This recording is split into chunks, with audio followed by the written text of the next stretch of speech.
तिरंगाई रोषणाईने उजळले जालना जिल्हाधिकारी कार्यालय. देशभक्तीच्या रंगात न्हाऊन निघाले प्रशासकीय भवन. स्वातंत्र्य दिनाच्या पार्श्वभूमीवर जिल्हाधिकारी कार्यालयावर आकर्षक विद्युत रोषणाई. रात्रीच्या अंधारात तिरंग्याचे मनमोहक रूप जालनेकरांचे लक्ष वेधले. देशाच्या 80व्या स्वातंत्र्य दिनाच्या पार्श्वभूमीवर जालना जिल्हाधिकारी कार्यालय तिरंगा रोषणाईने उजळून निघाले आहे.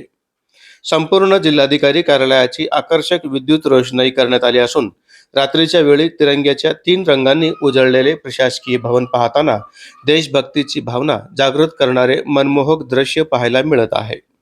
15 ऑगस्ट हा प्रत्येक भारतीयांसाठी अभिमानाचा आणि गौरवाचा दिवस. स्वातंत्र्याच्या या राष्ट्रीय पर्वाच्या स्वागतासाठी जिल्हाधिकारी कार्यालयाला केशरी, पांढऱ्या आणि हिरव्या रंगाच्या तिरंगाई रोषणाईने सजवण्यात आले आहे. कार्यालयाच्या वास्तूवर करण्यात आलेली ही रोषणाई रात्रीच्या वेळी विशेष लक्षवेधी ठरत असून परिसराला देशभक्तिमय वातावरण प्राप्त झाले आहे. जिल्हाधिकारी कार्यालयाच्या संपूर्ण इमारतीवर करण्यात आलेली तिरंगाई रोषणाई पाहण्यासाठी नागरिकांचे लक्ष वेधले जात आहे. रात्रीच्या काळोखात तिरंग्याच्या रंगांनी उजळलेली जिल्हाधिकारी कार्यालयाची इमारत जालनेकरांसाठी आकर्षणाचा केंद्रबिंदू ठरत आहे.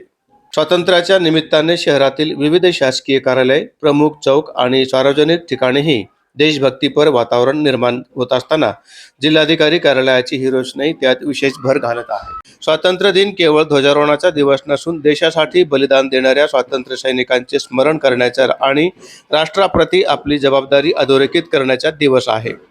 तिरंग्याच्या रंगांनी सजलेली जिल्हाधिकारी कार्यालय नागरिकांमध्ये हे देशप्रेम, राष्ट्राभिमान आणि एकतेची भावना जागृत करणारे ठरत आहे.